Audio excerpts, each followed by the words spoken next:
In the year 2020, I started a podcast about movies. Some episodes occasionally focused on other media as well. As I dealt with threatening interdimensional beings, I eventually met my other self from another universe where all the stuff I talked about got delayed. As it turns out, the stories as me and my guests described them were presented very differently in that other universe. So I continued podcasting these recaps, which apparently sound like improvised reviews, to entertain listeners of that other universe while they waited for the new release dates. Some episodes even focused on content of years past that did not come out in that other universe for whatever reason. The year is 2022. The podcast is now bi-weekly, unless stated otherwise. My name is Shinder, and you're listening to Delayed Replay. Hello, listeners. Welcome to another episode of Delayed Replay, that podcast where we recap and review movies that came out on time in our universe but got delayed in that other universe. I'm your host, as always, Shinder, and joining me, he hasn't been on the show before, is a really great improviser. I know him from improv stuff. It is Shinshin Tsai. How's it going? Hi, everybody. I'm Shinshin. Shin and Shinder together. Yeah. I feel a spinoff coming on. Hi, everybody. Yeah. Like a new Better Call Saul type thing, yeah.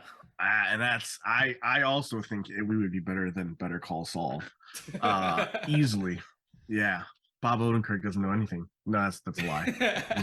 He's a phenomenal actor. Yeah, like I didn't believe like that bluff for a second. I was like, he's totally lying. He was such a liar. I know. You know you're a good actor when you can say, I have an idea for a movie, and any production studio will be like, all right, I guess. Sure, let's do it. But I'm really happy to be here. I love Marvel. Yeah, so I think people know my general Marvel journey, starting with Ultimate Alliance and some of the older movies, but for people unfamiliar, like, what was your, like, overall experience with Marvel? Like, how'd you get into it, and how's it been for you overall? Haven't read too many of the comics. I'm purely the cinematic goer. And I understand that there's already some like sort of like gatekeepy, snotty people who are like, oh, you're not a real Marvel diehard. And to that I say, if that's how we play it, I mean, everybody has a thing that they hold special to them. And to that, I apologize to those people who felt ridiculed and ostracized for their opinions and likes when they were younger. But I accept it all. I never really, how do I say this? I was a big manga anime guy. Okay. And like American comics always seemed a bit too daunting, just because they're all related, but they have different authors, so there's almost like no cohesion, but then there is cohesion, right? Like, to me, like, it's a very like murky, watery area for me to be like, yes, I gotta follow these 16 different authors who all have the same character, but they all have different ideas. So that's been daunting, and it's still daunting to this day. That I had that thought like 11 years ago, and it still daunts me to this day. So I'm purely a cinematic goer. Started with Iron Man, and then I didn't really get serious until post like the first Avengers. Like once Avengers had hit, and I was like, man, they're really going for like a overarching plan. That's where like the bug really bit me. And then like since then I've sacrificed like sick days, PTO, family. When the radioactive spider bit you, you might say. Exactly. I would say any and all things. The electric eels bit me. Yeah. My degenerative disease and super genius father bit me. Radioactive super genius father bit you. Yeah, exactly. My dead parents who ushered me to become a genius bit me. I mean, the whole shebang, right? So from there, I've watched every single premiere. Since then, I've played a bunch of Marvel video games, but which I will say the quality of those Marvel games has really diminished since the IP has taken off because it's just a cash grab. But I find myself enjoying like Marvel Strike Force, Marvel Snap. That's a mobile game that I think is like taking off right now. Yeah. So I go for the movies. I watch it day one, hour one. That's my connection with Marvel. I appreciate Kevin Feige's overall story arc. I appreciate his meticulousness. I appreciate his need and desire to diversify the creative portfolio of people who create these movies.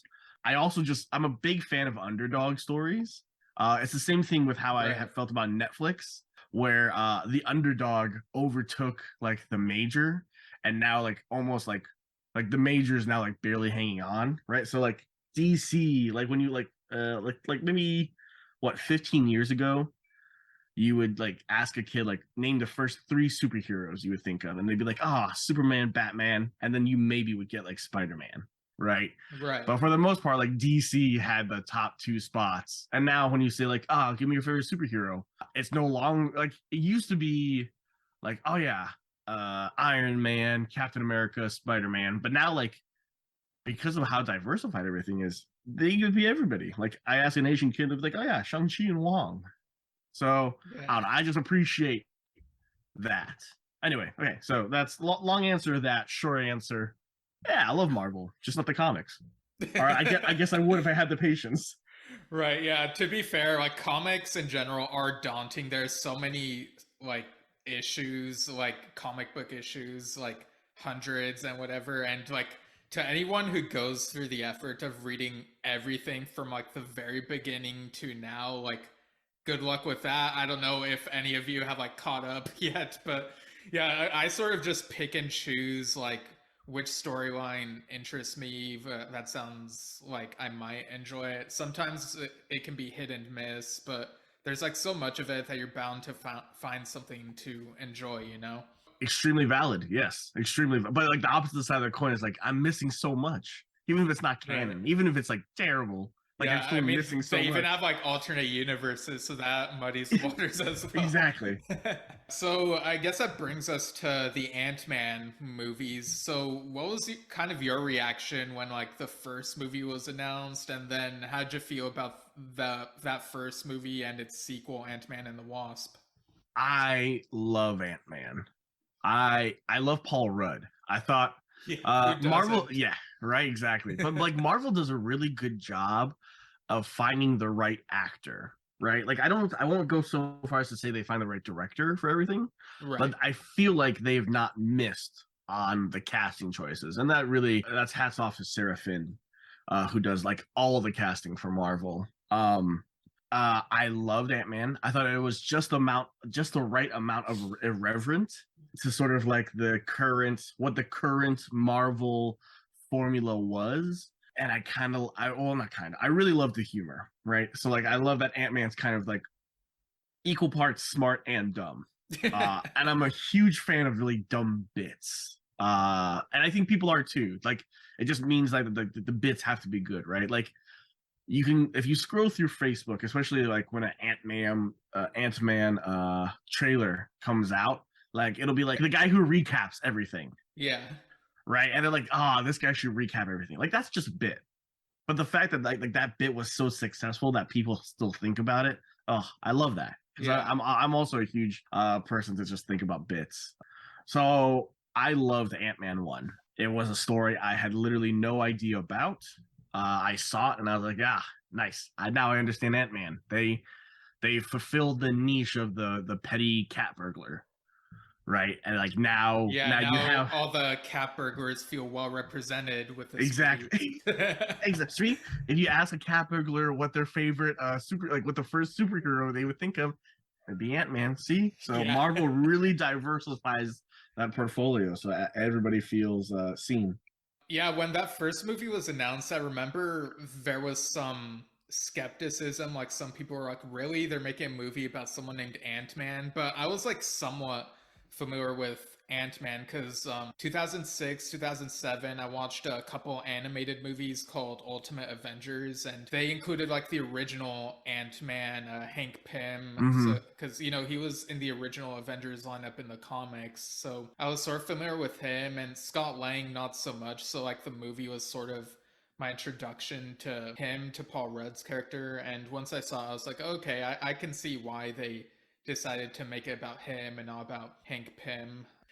Well, so for the first one, I love how they don't go like the evil stepfather route. Like you can see that the stepdad cares about the daughter and is like trying to protect her and stuff, but in the end he and Paul Rudd are chill. With the second movie, I loved that, you know, it's not just Ant-Man, they made the Wasp part of the title as well. And it's like, yeah, it's about damn time, like they say in the actual movie. And I thought it was even more fun. I loved how they did like the miniatures as like a visual aesthetic type of thing. And it was just like all around like just off the wall fun. It was really needed after people got like super depressed from that Infinity War ending. Agreed. Yeah, which personally I found that Infinity War ending really funny, especially when Spider-Man turned to dust. But that's I think I'm in the minority.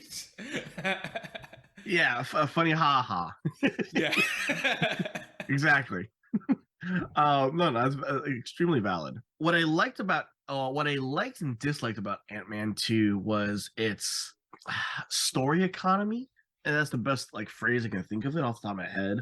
But basically, like, right, like Ant-Man and Wasp takes place before Infinity War, or I guess like in tandem, right? Like they had to say it was before, Yeah, so like that I'd nothing got say, spoiled. yeah, most of it probably takes place like shortly before, and then the credit scene takes place like at the end of it. Yeah. Correct. Yeah. What I liked about it was that it utilized the past history of what had happened to Ant-Man post Ant-Man 1 to Yeah. inform the story choices of 2.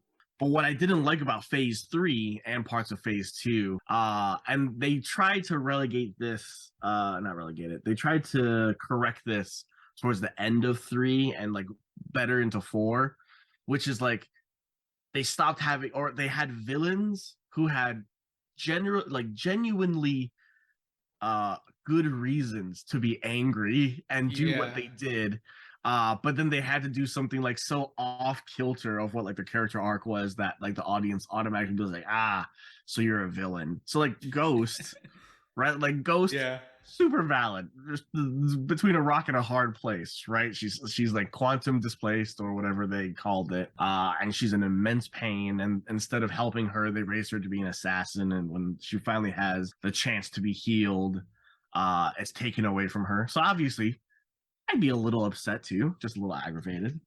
And then like at the end of it, she has to be like, I don't care about Michelle Pfeiffer, Janet Van Dyne. I'm just gonna kill her so I can live.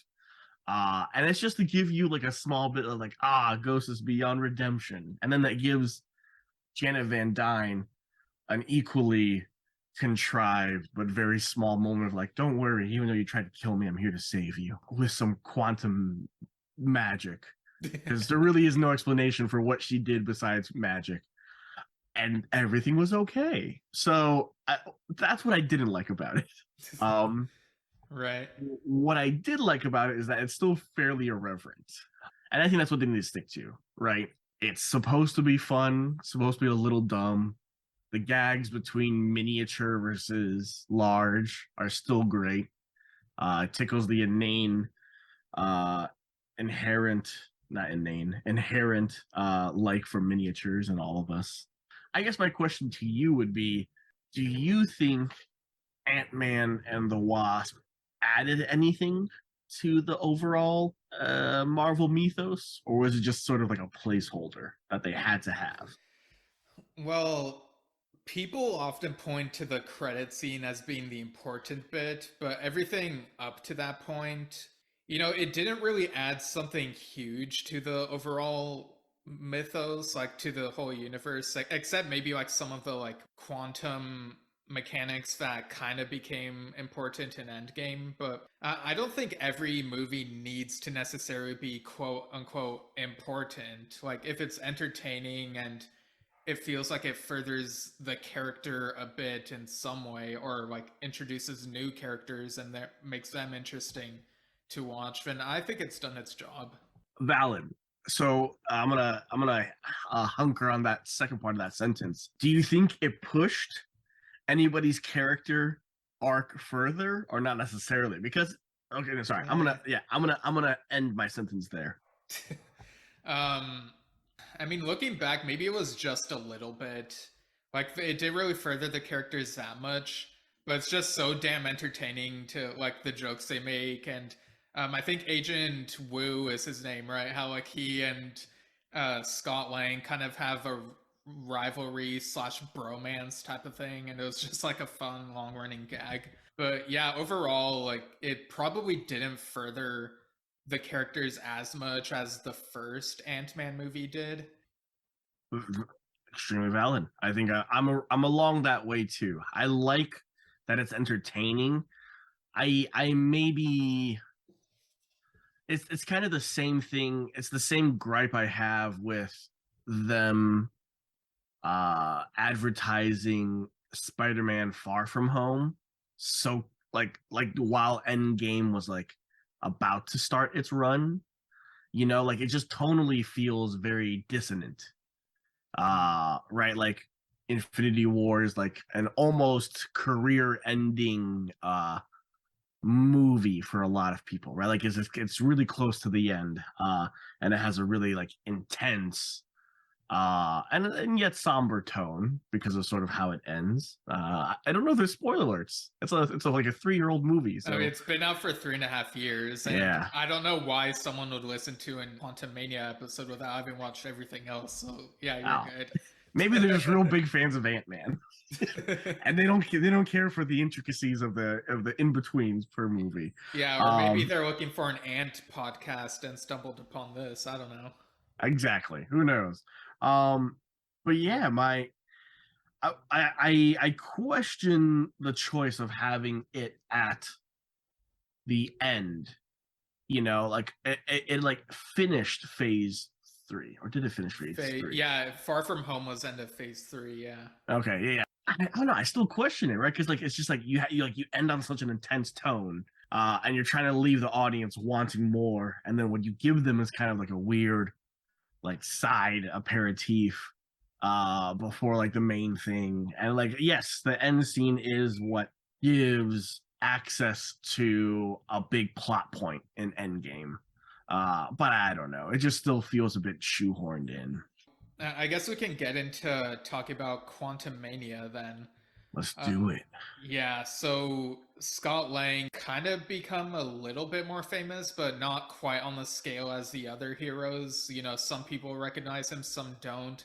There's this one guy who called him Spider-Man. It's like, yeah. Exactly. So, like, what did you think of this little montage where he's like walking around and people are like showing whether or not they recognize him? Well, what's interesting is if you take into consideration Miss Marvel, the TV show, Right. she has a couple of throwaway lines where you realize the only reason why the grander scope of the world understands what happened during these battles of the Avengers and etc. is just because Scott Lang has a podcast called, I think it's like Big Me Little Me, or something, where he just like details everything. It's interesting that like he's shifted from being like a kind of like a smart dumb character to sort of being like almost an omniscient third person narrator. And Yeah, like he's now become a watcher basically. exactly right, like because he has the ability to like be small, like a literal fly on the wall. Well, like a metaphorical fly on the wall, but like an ant on the wall. Right. But yeah, I don't know. Like I like that he's getting his due credit, but I think they're still trying to keep him humble. But I like that like there's also like sort of like a meta arc to this, right? Like the first one, no one knew who Ant-Man was. They barely even knew who Scott Lang was. Second one, he has a few exploits, so like yeah, he's kind of known, but people still don't take him really that seriously. And now in the third one, oh, but like the first one, right? Like the stakes aren't really that high. They're just it's just fun, right? Number two, the stakes also aren't really that much higher either. That's what happens when you introduce concepts that are so far removed from like the layman's idea of like science. And then the third one finally, like, there's a nice tone of gravitas and stakes already inherently built in. I like that they're keeping him humble, even though he seems to be doing everything he can to claw his way into the limelight. Yeah, and we also get to know Cassie, his daughter, who's like older now, and she seems to have inherited like some of that. Like she's pretty smart, and she mentions some colleges. One of them's UC Irvine, and Scott is like anteaters. That's her mascot. I'm not okay with that. Yep. It's like a fun little joke. Exactly. Go Irvine. Yeah. I like the introduction of Cassie, right? Only because I like the introduction of all of the young Avengers that they seem to be assembling, pun intended.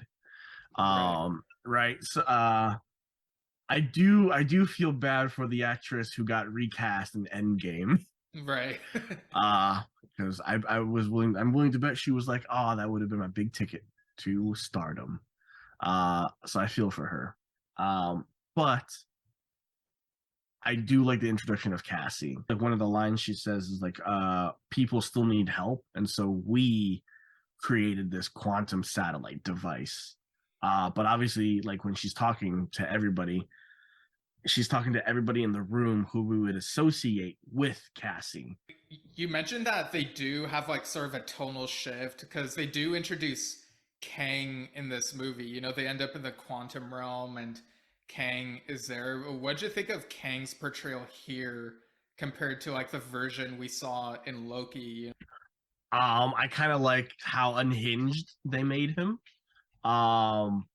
What I love about Jonathan Majors, he's just such a like strong, grounded, foundational actor, very Shakespearean, that you often just get to see him like blow up, literally and figuratively, right? Like he does some pretty insane things in the movie, all of which involve the word quantum.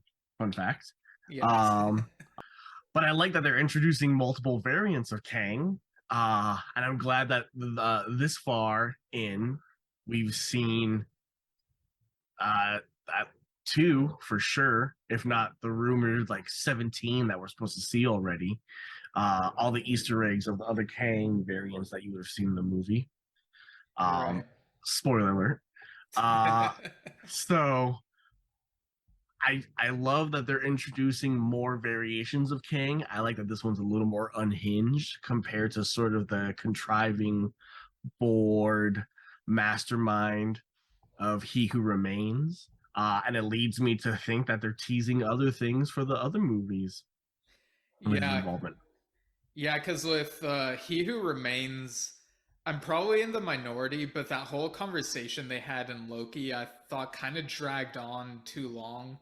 But here, it's like whenever this Kang is present, it's the same actor, but he does such a great job making it feel like a different version. He's just like so, like you said, unhinged, and just you could tell that Scott and Cassie and all the rest of them really fear him here. And traditionally Kang has been like from the future and a descendant of Reed Richards, so it's incredible how like this Ant-Man threequel is essentially like it's not just the credit scene that's important. It's that like the whole thing, it's like setting up Fantastic Four and the next couple Avengers movies. I think that either comes out before or in between or something. So yeah, people really underestimated Ant-Man back in the day, but look at the movies now. I agree. The scale of which has increased, or I guess decreased, right? Like pun intended. The scale has decreased to a quantum level. Yeah, because they're like in that very tiny and like the ground or whatever looks huge. Yeah. Exactly right. I do like that this one doesn't feel like a setup film, which was my big gripe about two. Everything was just set up. It was just filler and then set up. Much like that Loki episode. It was a lot of it was a shotgun of exposition. Yeah. Which I did not. I thought there could have been a better way, especially with how unique it was told in the prior episodes, but that's for a different episode. What I really liked about Quantumania is that the stakes are high. People definitely died. No two ways about it. People definitely died, and I don't want to spoil it for the people who haven't seen it yet, but people definitely died. Yeah, I mean, we can spoil it. Like, we're fair enough. Yeah, they should have seen it by now. You're right. You're exactly right. Yeah. What I like is that Kang is like, you know what? Ant-Man steals. I need something stolen from me. So I'm going to give the person who steals to steal something back for me. And I'll be honest, the whole time I was like, oh, like what's stolen from him? You know, like, is it Ravonna Renslayer from Loki? Like the love of his life? Is it a quantum displacement device? And I was like, oh yeah, this is how this Kang is gonna like rise to the top above all the other Kangs. Or is it like a sentimental item that's lost through the annals of time and dimensions? But when it turns out it was just his cat, Yeah. I really empathized with Kang. You know what I mean? You know how I was telling you about like people who have like villains who have like really empathetic and like good reasons to do what they do. Yeah, like when Ultron saw the internet and what humanity was like, it was like, yeah, you understand why he wants to kill everyone now. Exactly, right? Same thing for Kang times a billion. At first, I was like, none of these make sense. He's not a satisfying villain. But when I realized he's literally destroying this time, space, and continuum from his cat, it makes all the sense in the world. So I really enjoyed that aspect. Yeah, because basically, yeah, and it's not like a flirkin like that alien cat thing. It's just like a normal cat, but it's like this cat is his world, and it's like it was taken from him, and that's what turned him evil. And you know, as a pet owner, like I could empathize with him. Like I feel like if we were put in that position where someone took our pet, we would just, you know, break bad or something and just go to extremes. And you know, he's gone through like across time and into this like dimension, this quantum realm. It's like pretty insane, just like all the lengths that he goes. And he has like all these servants, one of which is played by Scott Bakula from Quantum Leap, you know, the original Quantum Leap. Yep. And also Raymond Lee from the new Quantum Leap is in there as well. So, you know, there's lots of quantum mania going on. Exactly. Just all the quantums they could find, they put in there, which I respect, right? Because quantum squared is just quantum. They explain that in the movie, so obviously when you watch the movie, you'll know that joke. Yeah, if it's in the movie, it must be true. Exactly. I think so. I trust it about as much as I trust anything in the internet, and I've never once thought the internet lied to me. So, yeah, that's how I feel about that movie. I mean, I mean, it's funny that you say that because I remember the exact moment when I realized the internet could lie. It was like 2000, late 2006, early 2007. I was like reading this one website that was, and you know, Star Wars fans who like know like Star Wars internet like way back in the day probably know which site I'm talking about.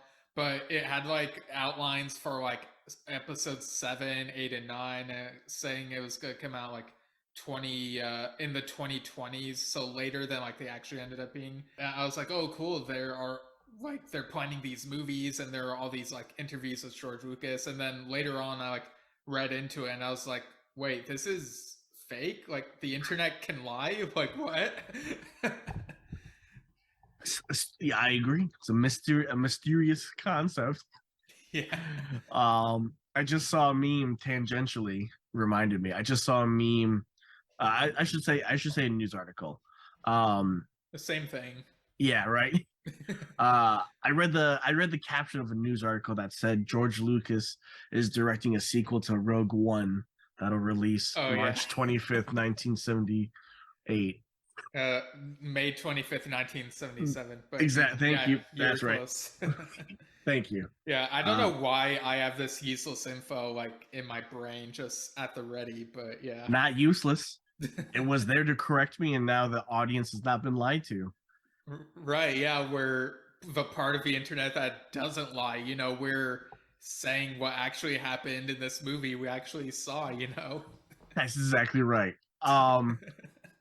What did you think of Bill Murray's introduction into the MCU in Quantumania?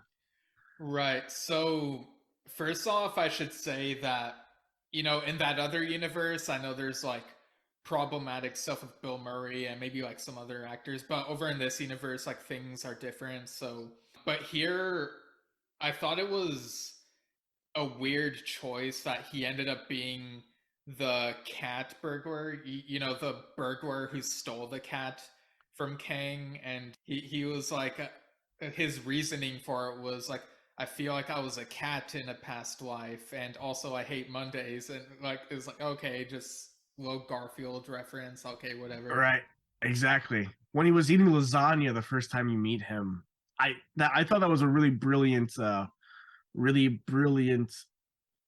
foreshadowing on the director's part to let you know, like, this is the real villain. The whole time you think Kang is about to blow up, but in reality, he's just a cat sick owner. And I felt really betrayed by Bill Murray because I've grown up with him. Yeah, it's just stealing cats. Yeah. And I often forget that Michelle Pfeiffer is the one playing Janet Van Dyne, and like she used to play Catwoman, so she was also like quite literally a cat burglar. So there's a lot of cat burglary going on in these movies, which is really weird to think about. I agree. The levels of cat match the levels of quantum that are reached in this movie. They're in fact synonymous with each other with how intense they go. So love that. Yeah. And you mentioned like you alluded to the major death earlier, so I guess we'll go ahead and go into it. But I was not quite expecting Hank Pym to die, like in the crossfire between this like battle over the cat type of thing. But I guess it kind of makes sense because Michael Douglas is kind of getting high up there, and I don't know like how often he'd want to come back. But yeah, like he ends up like biting the dust, like kind of literally because there's like giant dust mites and stuff in That's this exactly. quantum realm. Yep. He gets eaten by a tardigrade, right? By that, like, yeah, that's what it was. Like a tardigrade like eats him. Yeah, but like as it's happening, he somehow manages to do like a touching speech while like everyone's like gathered around trying to save him. Like, what'd you think of like this really weird, dragged out, sentimental moment? Um, well, I'll tell you what. I thought it was genius that the tardigrade started from the feet and ate him Yeah. upwards like a caterpillar. I thought that was great because then I wasn't questioning how he could talk. Maybe up until like it got to like his sternum, then I'd be like, well, his lungs are being crushed, so he has no air. But it's quantum, so Yeah. who am I to question it, right? I do like that in his closing speech, he gave away the plot to Kang Dynasty and Secret Wars Yeah. with like without you even noticing it, right? Like only like the real fans who like read the comic books would know. And me. Yeah, let's gatekeep, yeah. Yeah, right? Like just like a little nod, or I guess a big nod, because it like literally just gave away the plot point for those next two Avenger movies. But I thought it was done in a tasteful way. I heard the reason why they had to kill him off was because his contract was getting too big. Yeah, like it was too many pages and they didn't want to waste too much paper, so yeah, they had to Yeah. do it. And they were like, listen, Michael Douglas, you don't deserve to be an Ant-Man 4. Which is coming, which we know is coming because of the post-credit scene, right? Yeah, like they're probably Exactly. gonna put the 4 where the A is, yeah. Exactly. So, I mean, I thought it was okay. I think you could have done with a little less Oscar acting, a little more like just be in the moment. But yeah, it was fine. It was fine. It was really touching. You could tell that the characters are gonna miss him. For the audience, it might be like hit and miss how much they care about him at this point, but yeah, it's definitely kind of unexpected, but also just makes sense. And Yeah, the tardigrade. Like, what'd you think of the design of it? Like, did the CGI work for you, or what? Well, yes and no, right? Because like I think they took the word water bear a little too literally, because it literally just looked like a bear made of water. Like it didn't look like a tardigrade. You know what I mean? Like the only reason why I know it's a tardigrade is because they kept calling it a water bear. Well, I guess like I questioned it until I was like, oh, it's supposed to be a tardigrade, but they're just calling it a water bear because they're it's in quantum. It's a quantum thing. So, but I did think the design was really good. I think the budget they spent on this should have been allocated to She-Hulk and a couple of other VFX things. Bless those designers; those guys work way too hard. Um, but I do appreciate that they spent literally the entire Phase 4 VFX budget on these water bears, because at least shows that Marvel still has some wherewithal to really put the money where their mouth is. Yeah, they just need to put it in the right places, you know. Yeah, water bears. There's always money in the water bear. So that's what I learned. That's what I learned from. Yeah, and with a title like Quantumania, I know that there's a lot of like science and stuff, but with a title like that, it's like it kind of gives the movie permission to just go nuts and get wild and all over the place, which is why when we get to like the climactic fight where Cassie and Scott are like fighting against Kang and they get to like the giant pill bottle and they're like throwing pills and they explode and whatever. It's like I don't even question it. It's just okay, like quantum science, whatever. But I guess this is how it works. Agreed. I agree. I will say I questioned up until like maybe hour 2 minute 38 into the movie, because I know it was like it's what the runtime was like 5 hours or something, right? Because it was supposed to be Yeah. like it was supposed to be a big gag on how like when you're in the quantum realm, time is displaced, and so like you're not actually watching 5 hours of movie, you're actually only watching like 2 minutes. I thought it was a brilliant gag, but I completely missed the fact that wrestling was a huge inspiration for this movie. And so instead of like hand to hand, like CQC, they were just like, we'll just do wrestling because obviously they were inspired by WrestleMania. Yeah. Because right, they found that ticket stub in the wallet and they're like, oh yeah, the WrestleMania, right? So like the WWE had like a huge influence. It had a huge influence on the fight choreography for this, and I thought that was great. Sincerely. Yeah, I mean, it really did feel like a throwback to such wrestling movie masterpieces as Nacho Libre, you know? And I think it was also a small stab at The Rock, Black Adam. Right. I thought that was brilliant. It was tastefully done, really smart, and I would never be bored of it. Like, they really had it down with the homage with the like makeshift wrestling ring and like all the different people like cheering and booing and stuff. And they even like throw chairs at each other. And it's like, yeah, these people who made this movie definitely watched some wrestling. Yeah. Right, but like I also like that like everything had quantum elements to it, right? So like they weren't just throwing chairs; it was like quantum chairs that like you didn't sit on quantum chairs, like quantum chairs sit on you. Which like what I liked about this is that like as a layman, now I understand what quantum means, right? So like I used to be like I have no idea what quantum mechanics are or anything quantum related, but now I understand that quantum chairs sit on you. A quantum wrestling ring is actually just a house, right? And the quantum realm looks just like this realm except a little dusty. So if we were in the Mojave Desert, I'd be like, oh yeah, this is also a quantum realm. So I really appreciated that. And when they announced, the names of the opponents, they mistakenly called Ant-Man the Human Spider, which is like a little shout out to the Tobey Maguire Spider-Man, where he goes to the wrestling place, and I thought that And was kind of yeah, funny. simultaneously also the Sandman part. Mm, Just just a really good introduction callback to both those really wonderful moments. Um yeah. yeah, so I thought that was great. The cinematography super awesome. I don't even know how they got cameras. Like I don't even know how they got cameras that small. Like I know GoPro Yeah, and like they like saved a lot of money by filming it like this. Yeah. right. I didn't realize like we had cameras that small, which I thought was really cool. And I didn't realize they had that much budget to make like miniatures of all those things. Um, yeah, like the miniature Shang-Chi that appeared, Yeah. eating ramen. Oh, genius. I thought it Yeah. was great. Yeah, because it had been a little while since we last seen him, I think. But yeah, it was like really cool seeing him here. And I also loved the visual gag of, you know how in like in Captain America Civil War they had like these giant ass location titles for no freaking reason. Yes.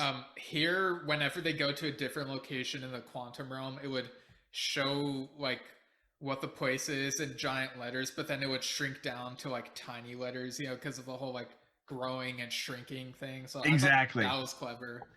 I thought it was brilliant, especially because it shrunk so quickly I couldn't read it when it was Right. big. But like they left the small text up long enough for me to be like looking at it and miss like a good 2 minutes of the action. But then I realized like, oh, I could decipher the location. So I was fine. Like I didn't need to miss. Like I missing those like 3-4 minutes of action, totally fine. Because then I like, decipher where we actually were. And it made all the sense. So I thought that was great. And what'd you think of the music for this movie? I I I guess don't that know. says Yeah. it. I don't know how I feel about Weezer covering all of Elton John's songs and using it as a sort of like motif throughout the world of like how you're in yourself but you're out of yourself as like a quantum motif, you know? Like here's the thing. I have nothing against Elton John or Weezer. I love all of them. But maybe not together, you know? Yeah, it's kind of like how peanut butter and mayonnaise don't really go together, right? Yeah, theoretically they shouldn't go together, and then practically they don't go together, which is also why this didn't work. But what I will say is that I appreciated the effort, and I realized the reason why they couldn't do it was because at the same time Michael Giacchino, he was working on well, like remember like they set up Werewolf by Night, Yeah, but like the sequel is now Werewolf by Past Right Past Dusk. right. Uh, and so, like, Michael Giacchino was busy directing that, where he could have been composing for Ant-Man Quantumania, but you know he was busy, so I can't fault him for that. Yeah.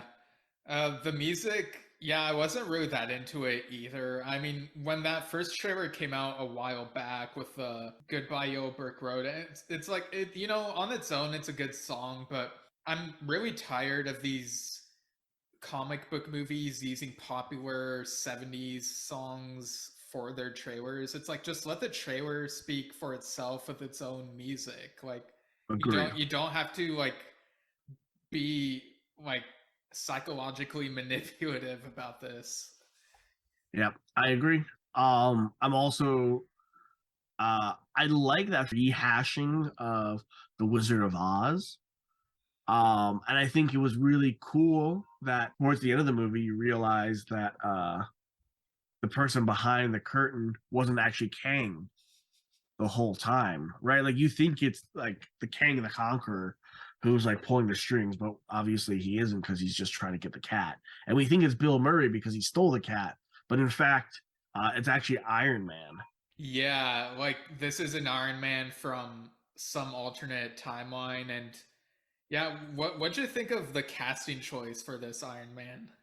Oh, amazing. Are you kidding me? Steve Buscemi did such an amazing job. I almost wanted Steve Buscemi for the entire Iron Man run after I saw how good he was, you know, like after the mangoes commercial he did, I can't remember, like Chiquita mangoes. Hmm. After he did that commercial a couple years ago, I was like, Steve Buscemi's done. Nothing. He can't do any work. But now I think he's back on top, right? Just amazing, instant, Yeah, iconic. yeah, I never would have predicted this because I associate Steve Buscemi with all the Adam Sandler movies he's done. Like, that's Steve Buscemi to me. So to have him as this version of Iron Man, it's just so out of left field, but it kind of works. Like it's kind of like he's able to portray like Tony Stark if he stayed sleazy for like a long time longer, and he you're able to like love to hate this version of him, and it's Agreed. yeah. And so bringing him into the fold, it really raises a lot of questions, because it's like, whoa, the Marvel fans thought they knew what was going on with like Kang being the overarching villain, and he'll still show up, I'm sure, in like future movies, but like with this Iron Man like in the fold, it's like, what could happen now? It's just like the movies have become so unpredictable by throwing in this wild card. Right, which makes sense, right? Quantum, you gotta be like unpredictable, always doing crazier things, and I like that, right? Like I'm kind of tired of the trope of like having these power-ups that these heroes hadn't used. So I'm a little tired of them not using everything at their hands that obviously they could have just dragged from the comics. They should know better. Like, they have so much resources at their disposal, both as a studio and in terms of source material. So there's a lot they could play with. So they get out of the quantum realm, and of course, like, there's still like this threat of that other Iron Man. But what'd you think of the credit scene? Brilliant, so funny, right? Like I like that. Like Ant-Man always has the two, one that sets up like the next moment, and then the other one that's like kind of like funny and dumb. But I thought the funny and dumb one amazing, because like another, what was it, like a 25-minute dance number, just genius. It took place near what, like one of the like the Atlantic Ocean, right? Yeah. uh We like kept wondering, wait, when are we allowed to like leave? Is something important gonna happen? right, and so like I felt bad for the movie crew, the movie theater crew, who had to like wait for us to watch this. But at the same time, I thought it was great, right? Like it was really funny, great song. I didn't realize you could have a 25-minute rendition of Rocket Man, but Weezer Yeah. Weezer did it. So Yeah, I mean, I'm used to listening to 15, 20-minute songs because, I'm a huge fan of prog rock, but I was not expecting Weezer to just elongate this song in this fashion. It didn't feel like prog rock. It felt like something else, and so I wasn't always 100% on board with it. To be honest, I got my phone out to like check some stuff like during much of that sequence, because I was valid. okay, I'm waiting for this to be done. And like, thankfully, I didn't drink anything before the movie, so I made sure I was super dehydrated so I wouldn't need to use a restroom. Smart. I mean, yeah, 6 hours is a long time to sit. So Yeah. But yeah, it was a choice. I won't say if it was a good choice, but it was a choice. I agree. It was a choice. Technically 25 different choices. Because they changed, what, didn't they change instruments like every minute of the song? Yeah, they did. Like, so you'd go from like the xylophone to the kazoo. Right. I can appreciate it, and I can also, harp on it, pun intended. Oh yeah, there was also a harp. Yeah. There also was a harp. I know, what, minute 21, I want to say. Yeah. But talk to me about the fact that Reed Richards, but it was played by Randall Park. Yeah. Yeah, that was also a choice. Like, Randall Park is a great actor. Yeah. Um, but it's like we've seen him in the MCU already, and it's like, wait, is this supposed to be the same timeline or a different one? Like, what's going on here? And Right. yeah, so it really does get the internet discussion going, at least. So it feels like they didn't want to answer questions right away, so it's something for people to speculate about, I guess. But yeah, what did you think of it? um a little all over the place. Still really good. I think the best post-credit scene I've seen this far, right? Because it was just the 1 hour rehashing of David Mamet's Glenn Gary, Glenn Ross, but with Randall as Reed Richards, which makes sense. But it wasn't a 1 hour post-credit scene. And I feel like that might be 59 minutes long for that. Yeah, it was also a choice. Yes, it was. That one I can say was not a good choice. It wasn't the strongest choice. I'll be honest. And I'm all for Asian representation, but it wasn't a strong choice. Not at all. Right. Yeah.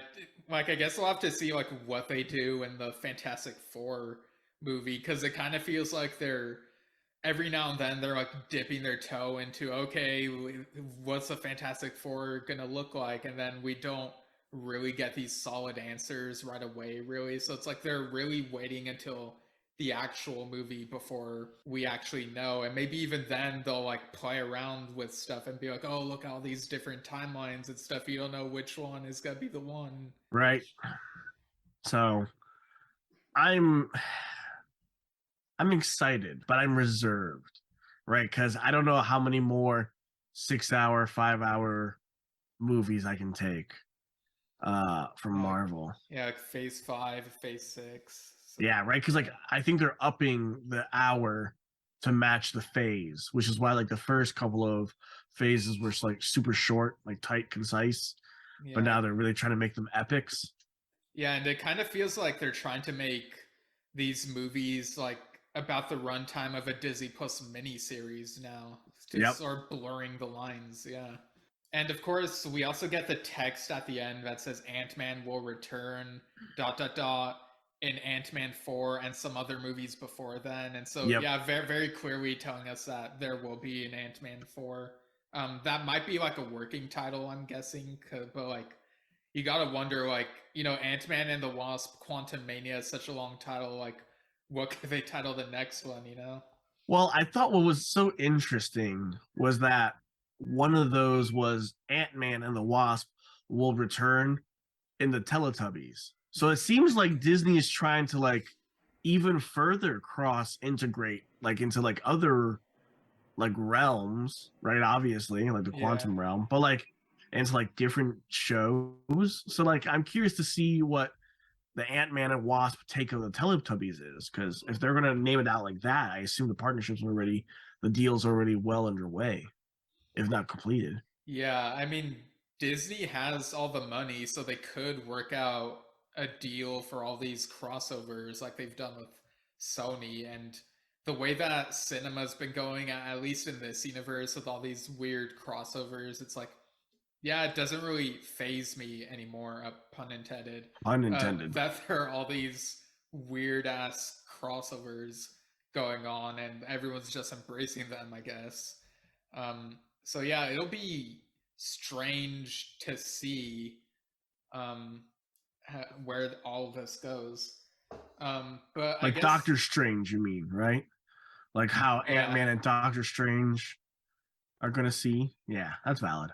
Yeah, like Doctor Strange is gonna eat the pink goo that the Teletubbies eat or something. And like the cookies, like the cookies in that vacuum. Yeah, and the sun that looks like a baby for some reason.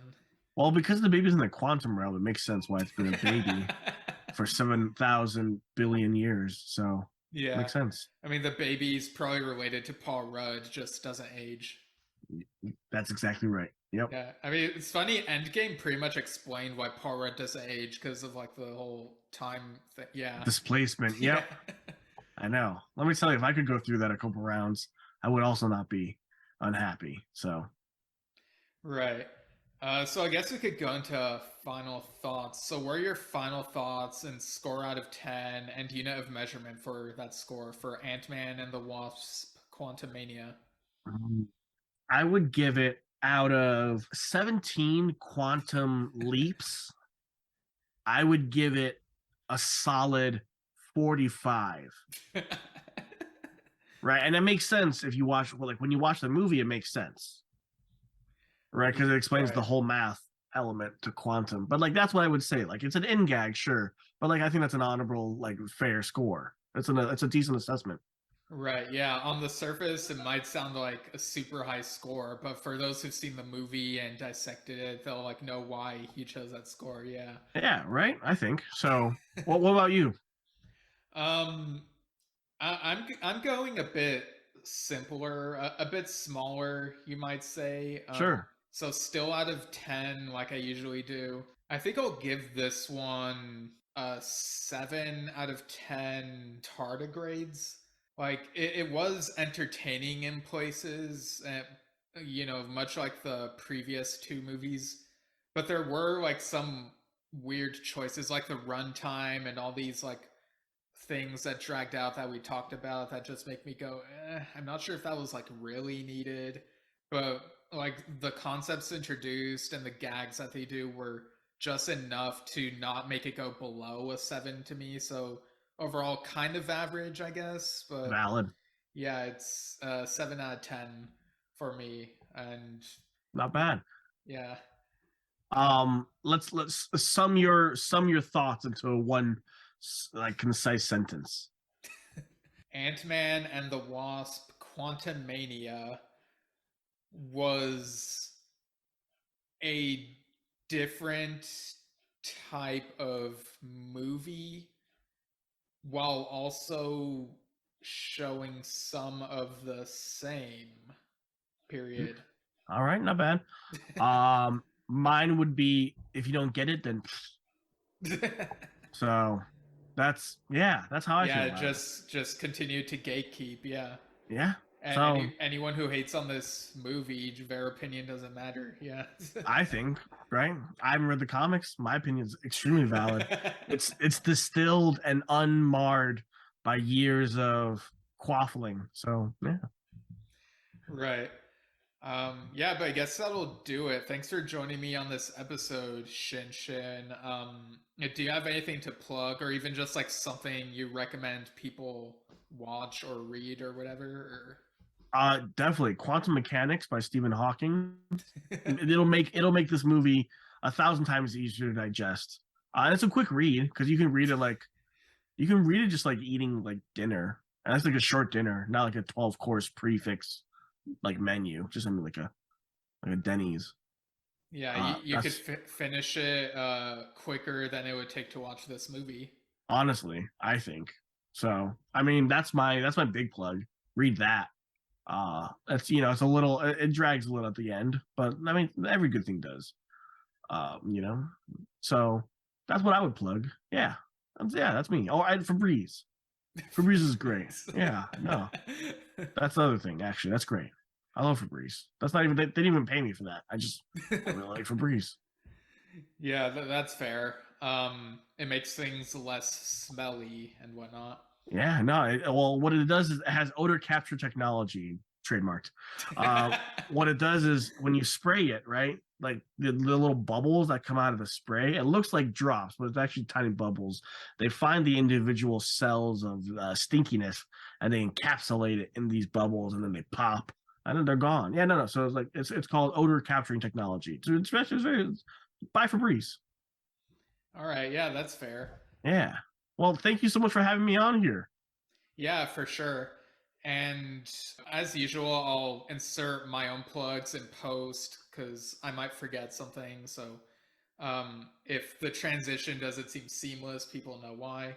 All right, now for the plugs, you can follow me at Steven Shinder on Instagram and Twitter, Steven Shinder Storytelling on Facebook, stevenshinder.com for info on my book, Lemons and Like Rain. More news on the next one, Trespassing the Revisages in the near future. And you can email Delayed Replay at delayedreplaypodcast@gmail.com. Let us know your thoughts on quantum physics, I guess. And you can also follow me on Yesshift, the vlog/podcast I do with my dad. Links to that in the show notes. And yeah, I hope you enjoyed this episode. Get it? Because Hope Van Dyne was in this. She fought quantum things. Okay, I'll stop. Back to the end. But yeah, I guess that'll do it. And the next episode, I think, is on Creed 3. But without further delay, have a good day. Thank you so much. You too.